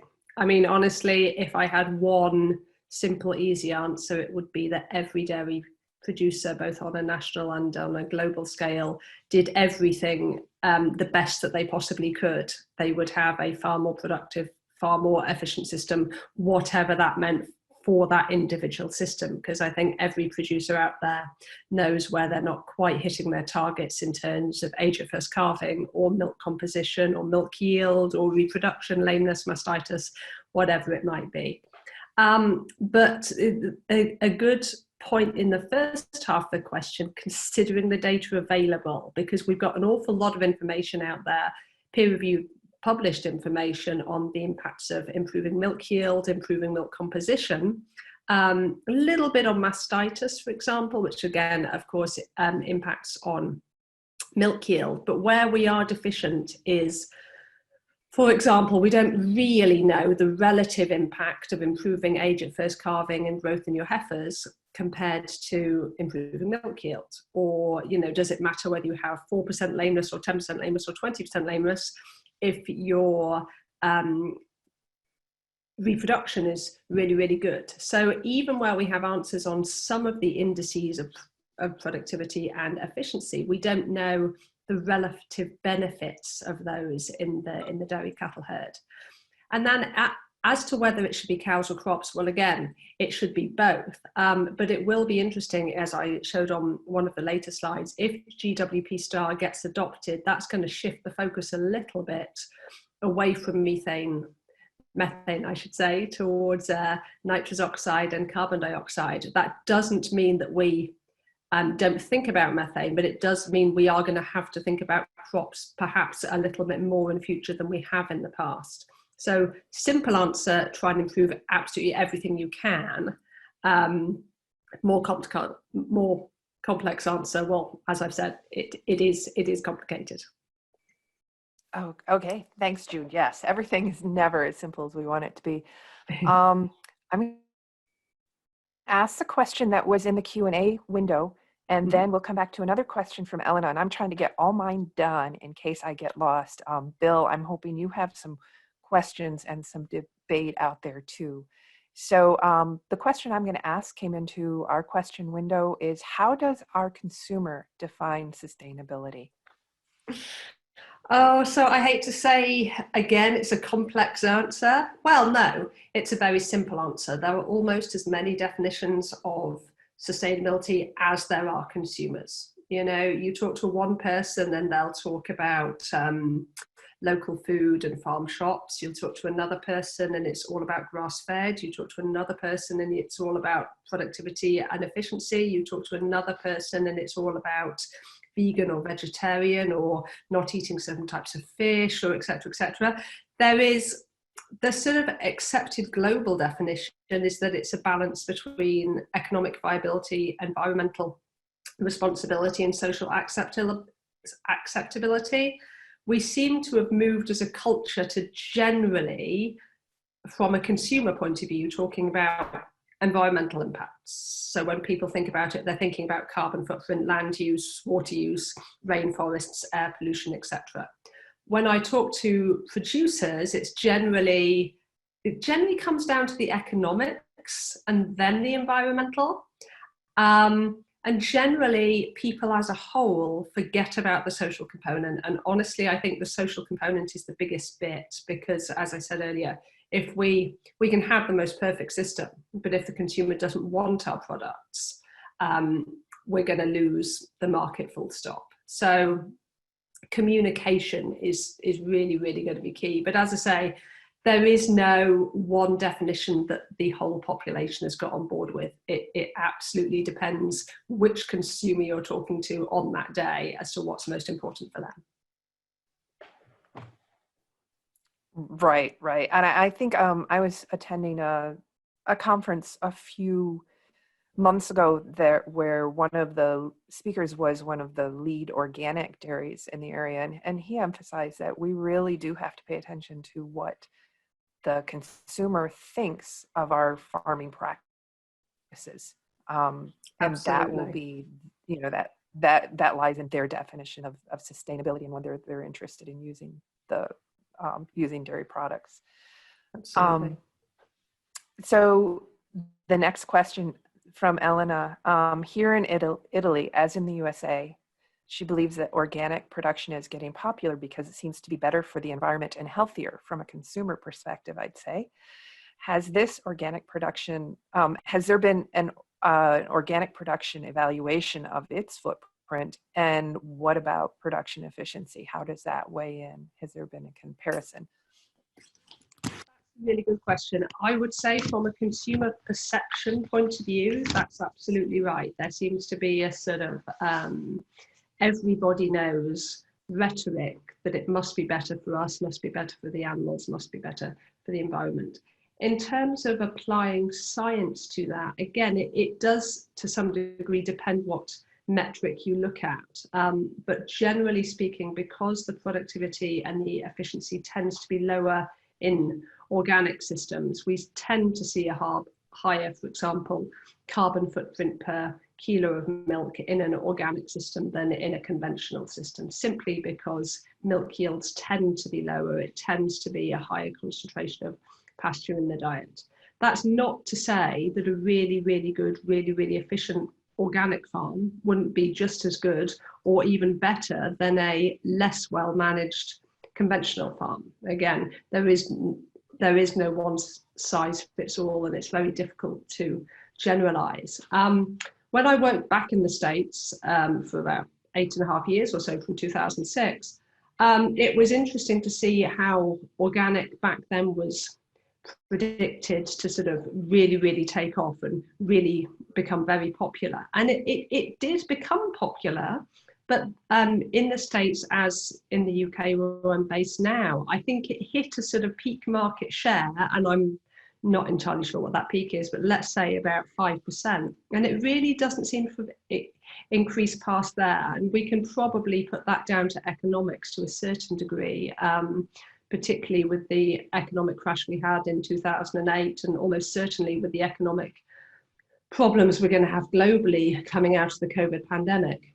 But honestly, I think it's sort of reached peak market share, not just in Europe and in the US, but globally. So I'm not entirely convinced it's going to be taking over anytime soon. There are people who want to buy it. There are farmers who want to produce it, which is fabulous, but I don't think it's going to be taking over from conventional. Thank you, Jude. Bill, hi, welcome. Would you like to weigh in, and do you have any questions? Okay. Hi, Jude. How have you been? I'm great. How are you? Good. It's been a few years. It has. So I applaud your recognition, and did a great job of defining our opportunity as influencing consumer perception, because obviously our industry struggles with educating our customer. And here in the US especially, you know, the voice of ignorance screams with deafening authority, while the voice of agricultural science apologetically whispers the rational truth. And so often no one hears us. And I think, and you've touched on it, but I wanted to emphasize, so much of our thought processes and education at all levels, especially the professionals, has been a linear approach of defining a problem and fixing it. And without using a systems thinking approach to understand how everything we do at one aspect has an impact at a distant time and space on a future outcome. And I'll quote Peter Senge that today's problems came from yesterday's solutions. I think the real issue here is bringing everyone to the awareness that in agriculture, as we're doing, that animal well-being is an incredible effective marketing tool to show the public that we do this because we care. And animal well-being is not just the right thing, but it's actually good business. And that going across all of the aspects that you delineated in the system of agriculture, environmental, the economics, and the social, you know, do you find your audiences, the consumer, receptive to accepting the fact that agriculture really is passionate and cares about what they're doing, or do they see us as entrepreneurial beasts? That's That's a good question. I think to some degree it depends which farmers the consumers come across, as it were.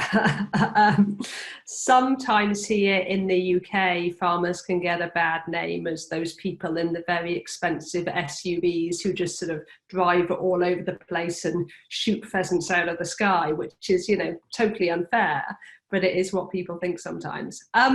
It is difficult on a large audience basis, but particularly when I've had the conversations with smaller groups. I mean, I have a daughter who's 6 years old. We live in a sort of rural/urban village with one farm in it. So quite a lot of my friends are not agricultural, but don't live too far from a farm, as it were. But they have the same concerns, the same thoughts about their health, animal health, their children's health, their food, as many of our urban counterparts. And I found by sharing my values and saying, well, as a mother of a 6-year-old, obviously I want her healthy. I want her to appreciate where her food comes from. I want her to have the best food, the healthiest food, so on, so on, so on. This is why X, Y, Z, here's the science. That seems to work far, far, far better than me leading the conversation by saying, well, science says that 87%, et cetera, at which point they've glazed over. Now, as I say, that's far easier in the one-to-one conversations. But I think there's a saying, and I'm going to get it very, very wrong, but there's a famous saying which is something like, people only know how much you care when you show them how much you care, and I think that's absolutely true. It's very easy to get a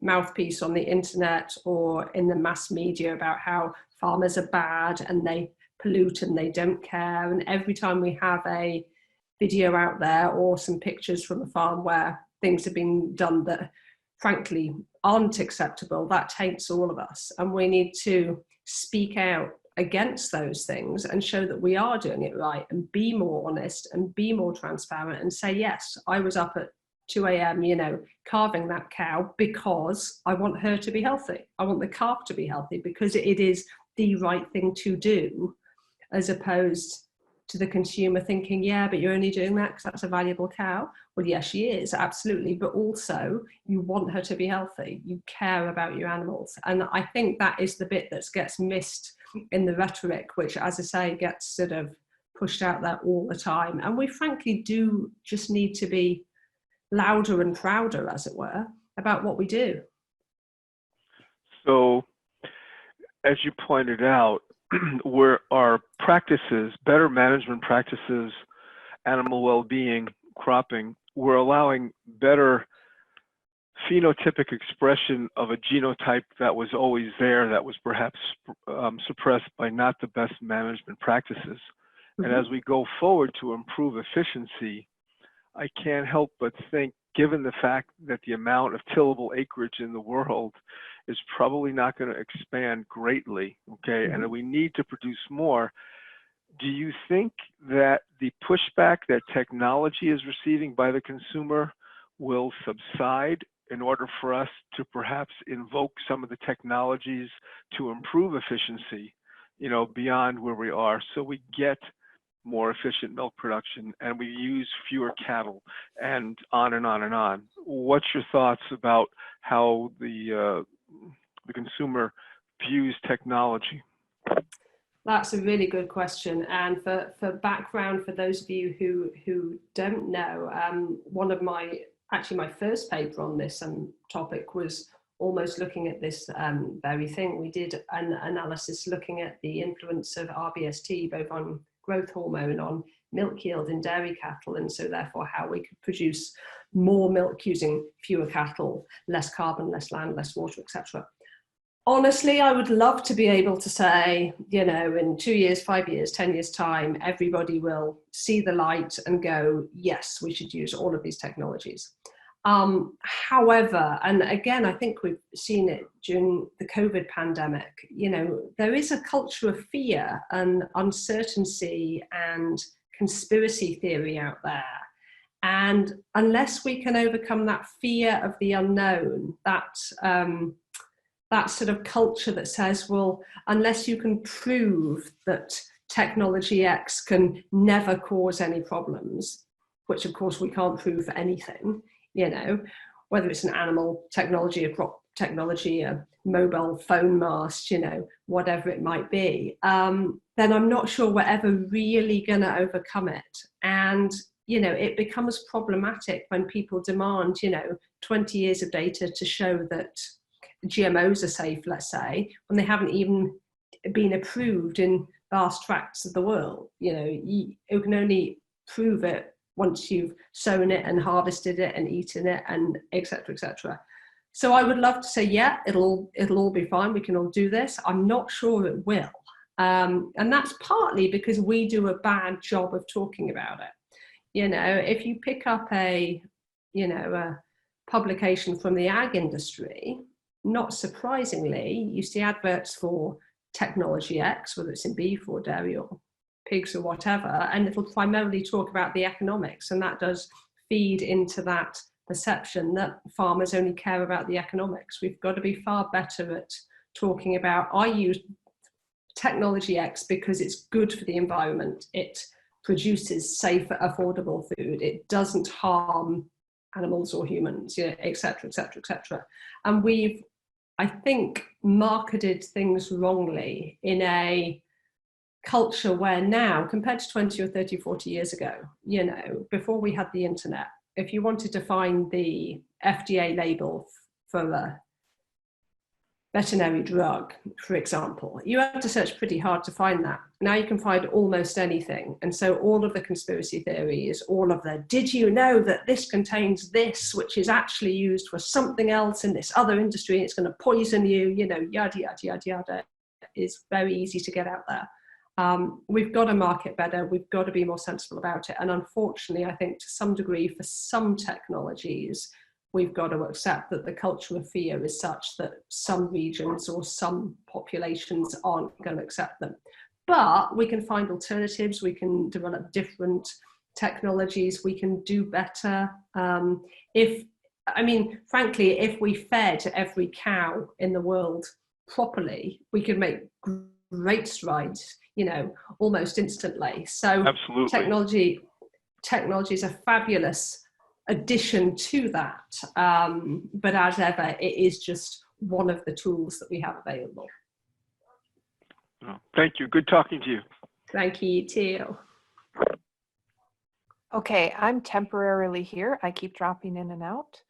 I have a question that was in the question window, and I'm not sure what happened with it, but it basically was, when you build a 500 cow dairy, you use a lot of steel, you have a lot of resources that you're using. If you're using mattresses, they need to be replaced every 10 years, and maybe there's not a good place to take them at the end of their productive life. How does that weigh into the sustainability question? And is that applied to some of these footprint type materials? That's a really, really good question. I honestly, as far as I am aware, that hasn't been assessed by anybody. Now, that doesn't mean it hasn't, because there may be data out there on it. But as far as I know, the impact of free stalls versus tie stalls, pack barns, etc., hasn't been assessed. And frankly, it would depend on, you know, obviously your bedding rate, your mattress replacement rate, the sourcing for the materials to make them, etc., etc., etc.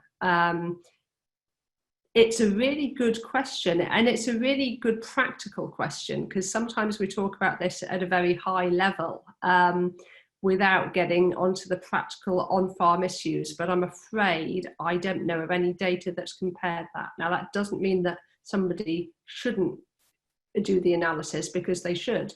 It's a great question, but I don't have a good answer for it, I'm afraid. Well, maybe it's not so much a question as an observation. Everything we've talked about gets back to educating the consumer, and for which, as food producers, we've always assumed that they would want our product because they have to eat. and certainly that's still the case, but now they're just a little bit more discriminating or suspicious. And I think it's paramount, that it's all of our jobs, but to see that somehow the consumer through the education system is made aware of the truth about sustainable agriculture.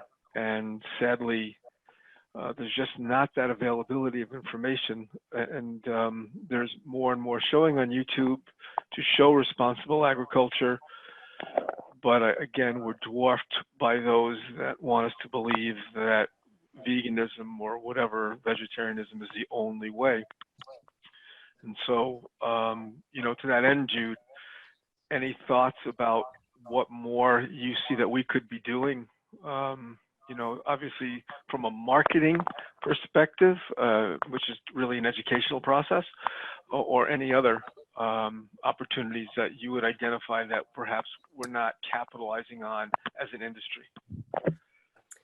I think there's two things here. I think firstly, sometimes we underestimate the role of the retailer in providing education. And I don't mean they should be going out and doing seminars or webinars or conferences per se, but I mean, quite a lot of people pick up information in booklets or leaflets or magazines from the retailers. I get emails, all the time from the grocery stores in the UK saying, this week you should buy some pork chops or some broccoli or whatever, here's some recipe ideas. So if we try and get just a little bit more education, a little bit more information into that, again, with all these sort of celebrity food programs that we have out there nowadays, there's a far bigger interest in food, and I think we really need to team up with some of the sort of famous chef and cooking people out there to get some really positive messages out there. And I mean, we all see horror stories occasionally. There'll be a school where something bad has happened. There'll be a retirement community where people are ill-treated. There'll be a hospital where there's a scandal. But in all those consequences, I think as a population, we feel confident that that's just one isolated incident, because we know that most hospitals are good, most schools are good, most retirement communities are good. And I'd like us in ag to get to that point where when somebody does something wrong and there's pictures or videos or incidents out there, the population goes, okay, that's really bad. They shouldn't have done that. That's unacceptable. But I am confident that most farmers do not do that. And on most farms, that would never happen. And I think from my point of view, that's our target, that level of consumer confidence. As to the best way to get there, again, we've just got to boost. We've got to be more transparent. We've got to be better all over. And we've got to, I was talking to somebody recently and they made a point which I really liked, which was, if you had a camera on your farm every single day, would you be okay with that? And if you wouldn't be okay with that, why would you not be okay with it? Are there things that you think could be misconstrued or that you shouldn't be doing, or that are just too complicated to explain to the average consumer? And if they're too complicated, how do we make them simpler? How do we make them acceptable? Because if we can get to the point where everybody goes, I understand that isn't acceptable on that farm, but I'm confident that most farmers do a good job, then I think we'd be in a really good place. Unfortunately, I don't have the easy 5-point plan to get us there, though. Yeah, there's such a separation now between the consumer and the roots of the food supply that they're completely ignorant of agricultural practices and what they might perceive as inappropriate behavior on a part of an animal, as if it's suffering, maybe a cow delivering a calf, and the fact that I can't identify, but obviously there's discomfort associated with that, and they hear her bellowing, and it's perfectly normal, for a short amount of time. And so there's so many things that out of context, are distorted. And again, it's an educational process, but let's face it, our society is less agrarian and much more urban now on a percentage basis than ever before. So that's a challenge. Absolutely right. Couldn't agree more. So, I think we ran across this same thing when we had Frank Mittler talk in April. It's dependent upon us as farmers or producers or involved in the industry to make sure that we're being courageous, like Jude and Frank do. But Jude, do you find that the medical profession in the UK, as here in the US, is really underinformed about the true benefits of dairy products? Yeah, that's a good question. I'm appalled at what they don't know. It is astonishing, because as soon as you go to an MD with a problem, the first thing they will say is, well, I want you to cut out dairy products. And when I ask the question, why, I don't get a good answer. So what's your experience? And because I think there's a real vacuum of opportunity there. Absolutely. I think perhaps, and this sounds a bit like a cop-out, but I think it perhaps depends on the doctor and the problem, as it were. But certainly when my daughter was 2, she had what we call over here her 2-year checkup. So we went to see the sort of local school nurse type nurse, and she checked on whether she could do various tasks, whether she was walking, talking, et cetera, height, weight, and so on, so on. And she asked how much milk my daughter was drinking, and I said, well, she still has it, breakfast and lunch and before she goes to bed, and so on, so on. And the nurse said, I can't remember the exact words, but she basically said, well, she doesn't need dairy, There are lots of alternatives. And we had a very long conversation about, actually, I believe my daughter does need dairy, and this is why, And I found it quite frightening that was the person that a lot of people were going to for advice. But then on a personal note, I was really quite anemic about 4 or 5 years ago, and I went to my doctor over here, and the first thing she asked was, do you have a balanced diet? Do you eat red meat? And I said, yeah. And she's like, okay, good, that's good. And again, on a personal note, I had breast cancer again last year and the year before last, and my oncology team were very keen on have a balanced diet. I mean, obviously it's up to you precisely what you choose, but you have to have those nutrients. You have to have good protein. You should be having dairy and eggs and meat and so on and so on. So I think there are some very, very good NDs out there. It is a frustration, I think, for me and an awful lot of people, that the amount of nutritional training that MDs all over the world get is often pretty limited compared to all of their other training, when of course nutrition is such a huge component of health for all of us. And that gap often gets filled by people who have a diploma from somewhere that's not accredited, or sort of set themselves up as a sort of wellness guru or a nutrition expert on Instagram, without any training to back it, and then that can be pretty dangerous, I think. But they have an agenda. Exactly. Yeah. Exactly so. Very good. Okay, Jude, this is Lynn. I'm with AMPS. How are you? I'm great. How are you? Great. Your presentation was wonderful. Bill, do you have any other questions? No, I'm good. I'm delighted to have the opportunity to visit with Jude again, and applaud all the work that she's doing. Oh, thank you. Okay. Well, thank you all for attending. Jude, everything was really fantastic. I'm sorry we had some technical issues. all right, let's start off with a question from Marcos. Jude, and I think you can see these. Some of them are fairly long. Let me get over to scroll over here. Sorry, the complications of multiple screens. All right, could you develop a bit on why alfalfa productivity has seen no increase and grass has shown a little increase in productivity compared to corn silage, corn grain, and soybean meal? Have we reached a genetic maximum for forages, or science and practice has not been effective in increasing forage productivity compared to grain productivity?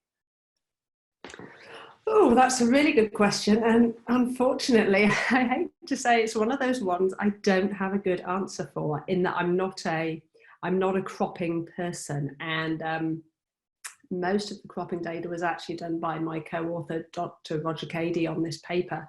Bear in mind that they are 5-year averages, and we're only looking at a 10-year interval between the two time points. So, so a 5-year average with a lot of variation could come out as a single number with very little or no change whatsoever. Honestly, I don't want to sort of talk about a topic that I don't know very much about. So I think I'm better off saying that's a question for somebody who knows an awful lot more about alfalfa and crops than I do, I'm afraid.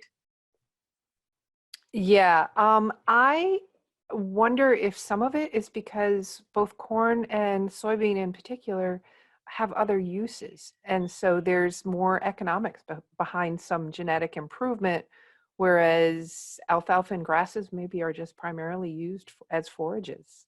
Oh, that's a good point, actually. And certainly as well, we get multiple cuts from alfalfa, and I believe it's more water sensitive, although we are going dangerously into exposing my complete lack of cropping. Honestly, I think it's better if I just stop and say, that's a really great question, but I'm afraid I don't have a good answer for it. Yeah. Well, and I think there have been some more recent research on alfalfa, actually. So maybe that will change a little bit. There have been some new varieties developed recently in terms of fiber digestibility. And awesome. that is going to have an effect on greenhouse gas emissions, obviously. Next question that I have, and I have feedback from Sean and Paula right now. They don't have questions, so I'll keep going with the questions that I do have. Perfect. So this is another one. Assuming that increasing cow longevity is the ultimate goal of animal welfare practices, could we say that we have been efficient in increasing dairy cow productivity, efficiency, and reproduction, but cow longevity is still a major issue? This is based on 2007 compared to the 2017 comparison. Yeah, I think that is a fair comment. Save, and I'm doing my very best to speak slowly here, save for the fact that obviously the decision of when to cull a cow isn't always simply because it's an involuntary cull. Often it's affected by, well, what's the beef price at the moment? Have I got a heifer coming into the herd to replace her? What's my break-even price for my herd? So it isn't always as simple as whenever a cow is culled, that's because there's a major disease or reproduction issue with her. If we looked, it would be interesting actually to partition out, if we were able to, which we weren't able to with the data that we had, but if we could look at the average age at culling and then partition those out into voluntary versus involuntary, we might see some slightly different trends. And I think it would be interesting to see whether the age at the involuntary culling had changed over time, because I think that might give us a bit of a better reflection of whether we've sort of failed, as it were, in terms of productive life. Longevity is quite an interesting one because it also depends where in their last lactation or even outside their last lactation you cull them. Because if you cull them, up until about mid-lactation, they're actually overall per day of life often going to have a higher average milk yield than if you cull them later in lactation. So it isn't quite as straightforward as the older cow is always the better cow in terms of greenhouse gas emissions. It is actually quite a complex curve. It isn't simply linear. But having said that, I think we do have to acknowledge that the longevity of US dairy cows is something that we could and should improve from an animal health and welfare point of view, from a management point of view, and possibly by being able to sort of decouple the economic replacement and beef price considerations from the, does this cow have to be culled because of a health, welfare or disease problem? And if we could decouple those two, we might see some pretty interesting patterns. I wonder if some of the U.S. culling decisions are somewhat influenced by, gosh, I'm not sure how many years ago it would have been. There was a strong encouragement to believe that the younger cow coming into the herd is going to be better genetics. So she should take the place of the older cow. More recently, there's been more discussion, and I picture quite well a chart from Mike Van Amberg, that cow hasn't really earned her cost of growing back until well into her second lactation, I believe. And quite often cows are earning their cost of growing back by the beef check. Absolutely.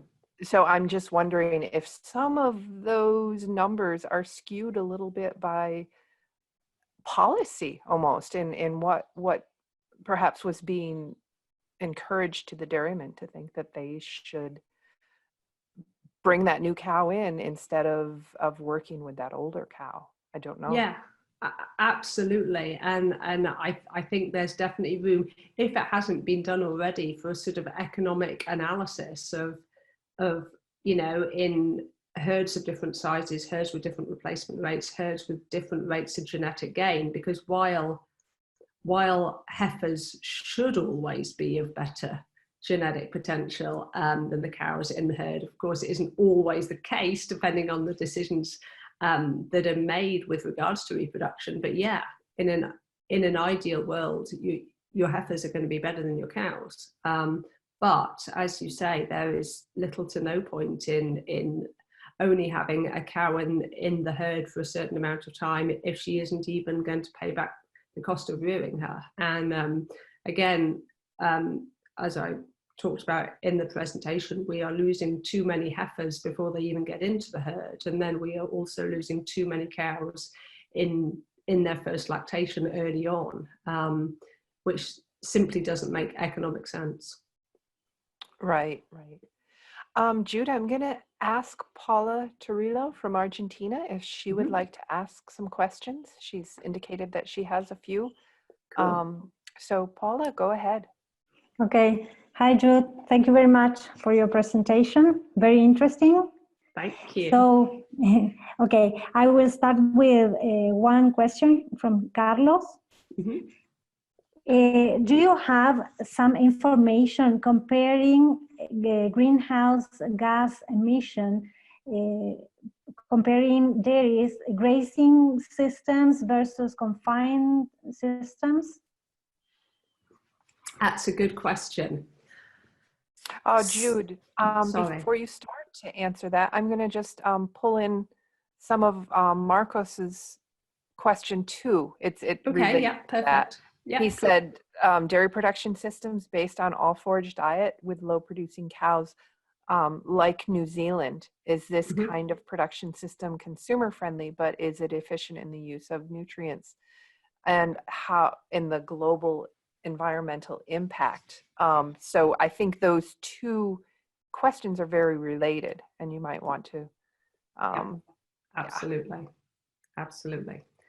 So it is difficult to generalize, and there is no one size fits all perfect system.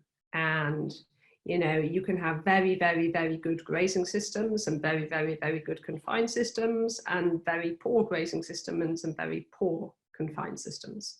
So no matter what you're feeding, no matter what the system's based on, it is only going to be as good as its management.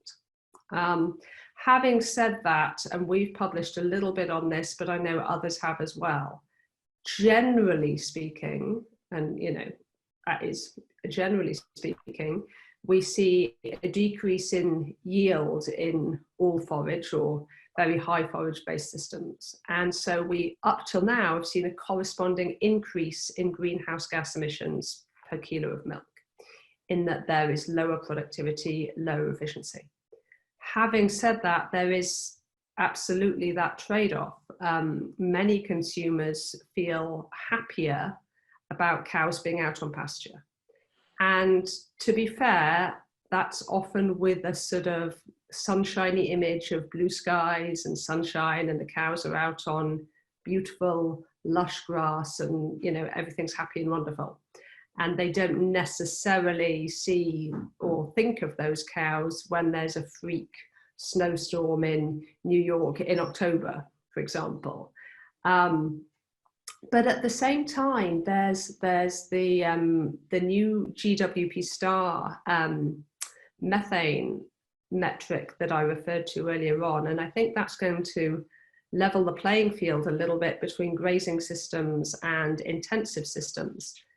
Because a grazing system tends to have a higher proportion of its carbon footprint from methane, proportionally, if GWP star gets adopted, we're going to see actually lower carbon footprints compared to how they are now for grazing systems compared to confined systems. So we may find that in terms of greenhouse gas emissions, the systems actually become far more similar than they are at the moment. And that would be even more pronounced if we bring carbon sequestration into some of these equations. Having said all of that, just to make it a little bit more complex, again, greenhouse gas emissions are not the be-all and end-all. They are not the only thing that we should be looking at. So, it comes with the caveat that a grazing system, for example, might give us opportunities in terms of biodiversity, soil erosion, soil health, which we might not see with a confined system.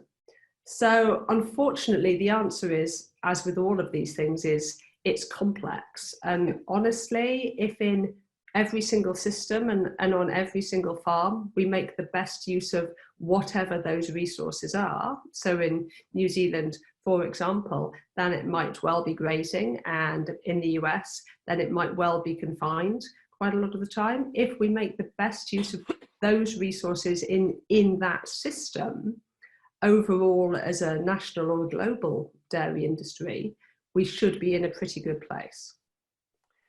Yeah, I remember, and Paula, we'll come back with your next questions. I remember in our April webinar, Frank Mittler talked about that, that sequestration that these grazing systems do.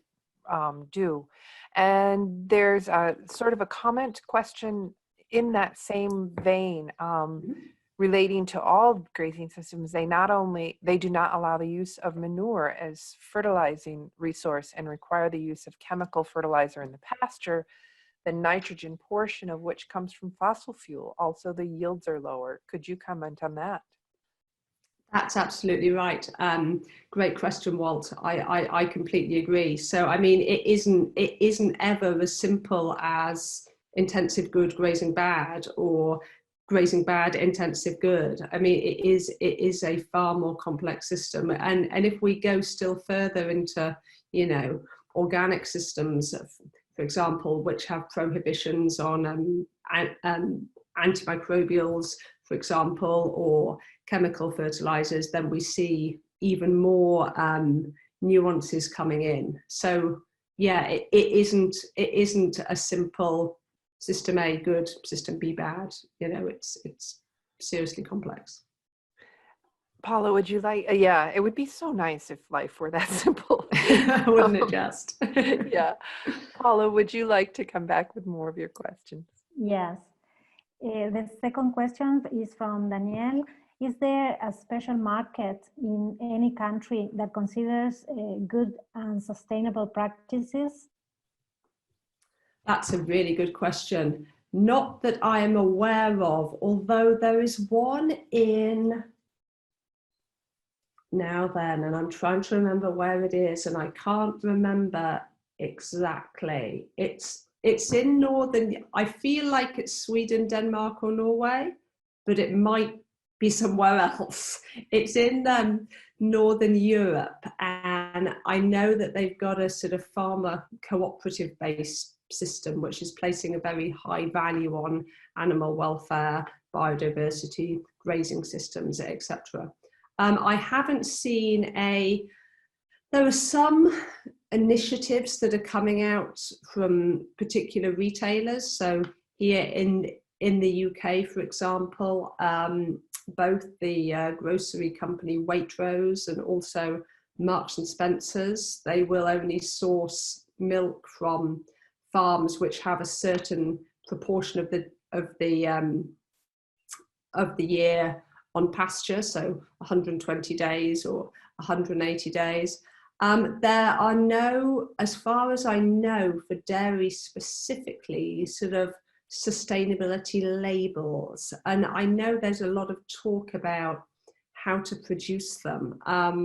Frankly, in the UK at the moment, most of the talk is centered around how do we assess carbon footprint and how do we have a centralized way to quantify and benchmark and compare carbon footprints across protein sources, across different foods.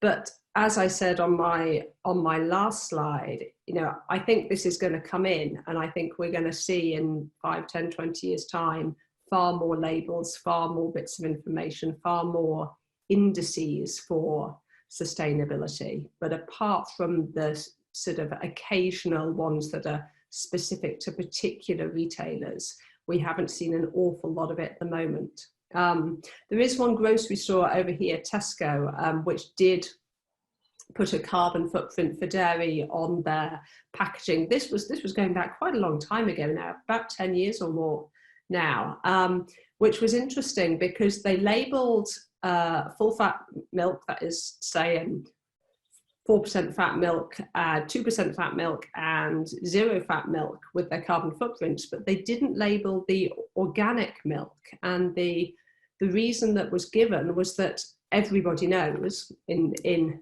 quotes as it were, everybody knows that organic milk has a lower carbon footprint. But at that time, frankly, they said that consumers just weren't interested in it and they weren't looking at it and they didn't have any context for it to compare it to other foods or other drinks, and so it just became another label that they didn't understand. But as I say, that was over 10 years ago now, and I think the world has changed and the talk about this has changed to the extent that this is going to come in the future. Okay, great. Thank you. May I go on, Marianne? Yes. Paula, would you want to finish up your questions? And then I have a couple more I can come back to. Okay. Here, there are 2 questions from Carlos. I think they are related. So I'm going to read both of them. Cool. Thinking in reducing non-productive categories of cattle, could we have as an objective shortening the dry period to just 30 days? Mm-hmm.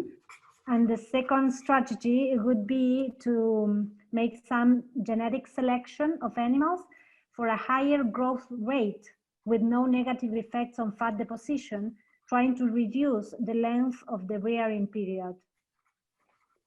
Yep, perfect. That makes perfect sense in terms of both of those questions. So effectively, if we look at a cow and let's say she has a 5-year lifespan, in an ideal world, we want a greater proportion of that to be in terms of productive life compared to non-productive life. So absolutely, it would make sense to do whatever we can to have the youngest age at first calving and the shortest dry period, providing we don't get impacts on productivity. And again, I'm thinking back to my days at Cornell, I'm pretty sure that Mike Van Amberg did some really interesting work in terms of heifer growth and its impacts on later productivity and on age at first calving. And certainly in some of the better dairies, we can certainly get age at first calving down, from 26 to 24 to 22 months. There's a point at which, frankly, the cattle are going to be too small unless we also increase the growth rate at the same time. And I can't help but think there is going to be a balance point at some point where those two things cancel each other out, and there are implications on later productivity. And I don't know whether we would see that cutoff point at a 18-month age at first calving, or a 20-month or 22-month, or whatever it might be, because of course increased growth is fabulous, but they also need a certain amount of fat cover in order to start cycling in the first place. So we can't simply breed for bigger heifers, as it were, because they need the fat as a proportion of their body to start cycling and to show obvious heats. So yes, we can undoubtedly improve it. How low we can go in terms of age at first calving, I think would be an interesting project to find out, wouldn't it? But it's certainly an opportunity for the future, yes. Yeah, I know that with our Jerseys that we're raising, my golly, my husband was a Holstein man, and he looks, some of them that are ready for breeding at like 10 months. And, you know, and he just is like, should we? Yes, absolutely. Yeah. Let's see, back to some questions from Marcos, and we're on the labels actually. Okay. He found the label thing very interesting. Could you comment on it? Produced on certified ethno-diverse intensive farmsteads.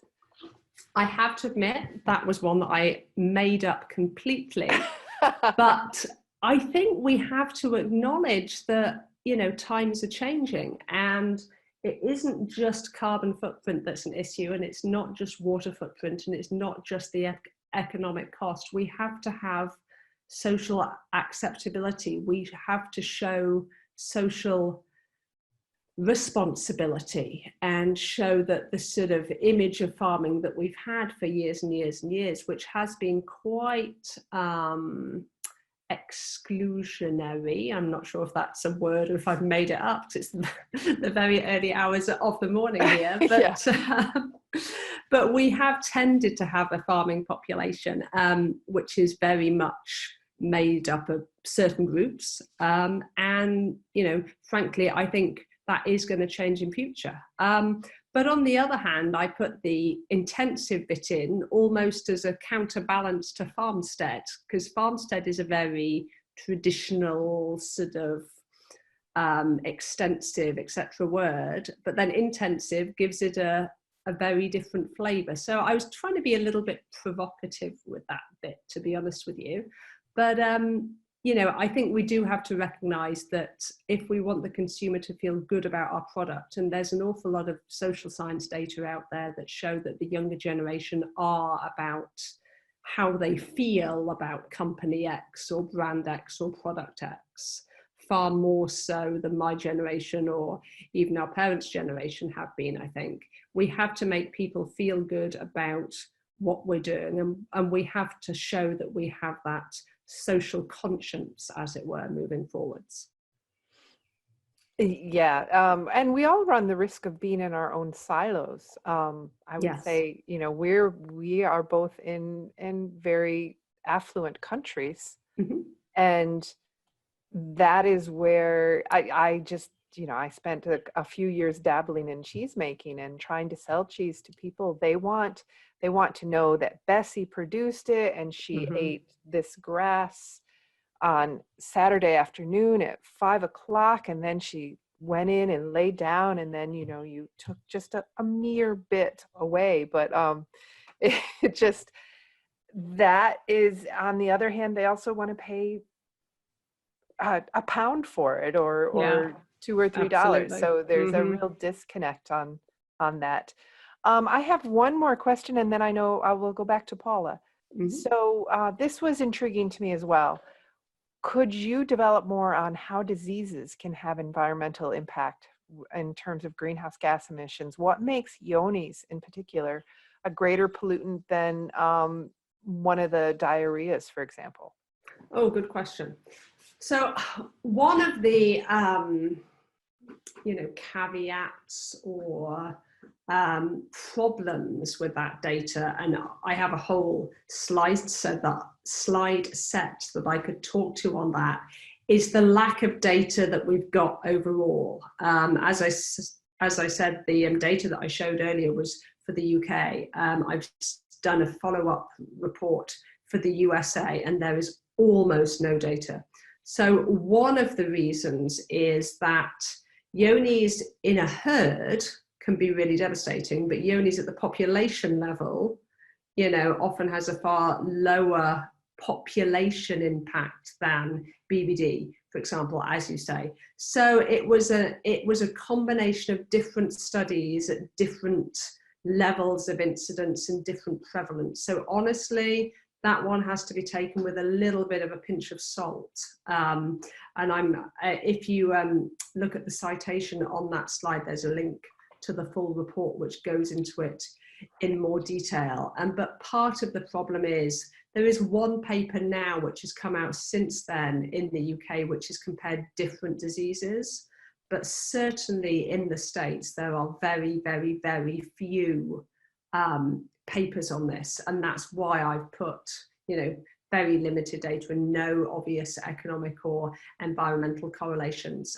In the case of yonis, the very few papers that cited it as having up to a 40% impact on the carbon footprint per kilo of beef, for example. I mean, really, really, really high impacts. But of course, that was in the worst case scenario, as it were, not necessarily the overall population scenario. So the main message really is we need far more data, because if we want to encourage producers either on a national or a global basis to improve, to have better animal health, to have better animal welfare, not just from an economic point of view or an ethical, it's the right thing to do point of view, but from an environmental point of view, we need to be able to give them the data. And at the moment, it just isn't there. Yes, thank you very much. I have exhausted my questions, and I will let Paula go back with hers. So Paula, take it away. Oh, okay. Yes, I'm, as you said in the first slides, increasing milk production and efficiency would turn the system to a more sustainable system, which from your, which would be your opinion in this sense, to say or to start with a few strategies in a dairy farm to improve sustainability or reduce greenhouse gas emissions? Okay. So improving milk yield and composition is the obvious one. And of course, animal health, which we just talked about, can have wide-ranging impacts. So in an ideal world, in no particular order, cows would calve at the ideal age, and let's say that's between 20 and 24 months, depending on breed. They would have a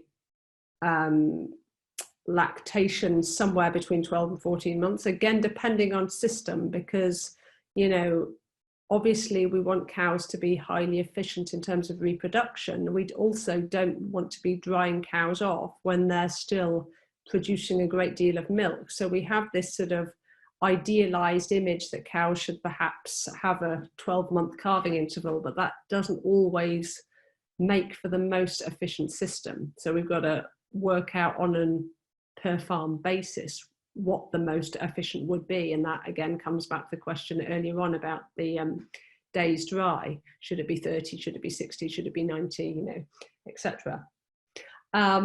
We need to optimize cow output per unit of body weight, and I think this is one of the most important ones. And I often get the question from people who are very into Holsteins or very into Jerseys or Ayrshires or any other breed. You know, surely this is the best breed. And as you've seen from my slides, I do have a little bit of a bias towards Jerseys, but honestly, there is no optimal breed.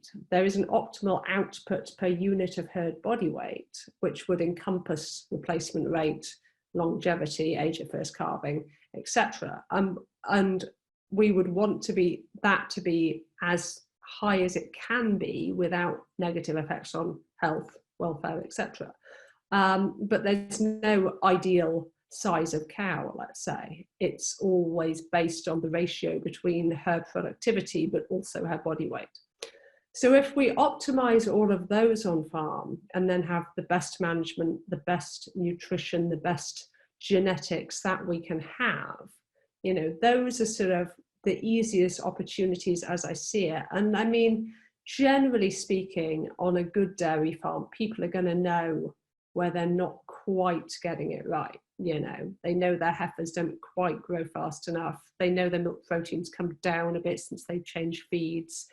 They know that really their days open are a little bit too long before the cow gets back in calf. So I mean, if you're working with good dairy producers, then they know where they're not quite hitting their targets. And if we improve all of them, you know, then overall, again, whether on a regional, national or a global basis, we can have a pretty good system in terms of cutting greenhouse gas emissions. So as I said earlier, there is no one size fits all. There is no, if everybody just installed a digester or just used Holstein cows or just used AI program, you know, X, that would be the answer. There isn't, because it absolutely depends on the system and on the farm. But if every farm is as efficient and productive as it can be based on that system, those cows, the market and the region, then we would have a pretty good outcome.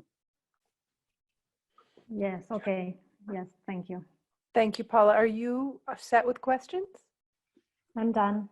Oh, thank you. Thank you. Jude, thank you so much. Unless somebody puts a question in really quickly, we probably will be done and you can go to bed. It's always good. It certainly has been a long day. It has.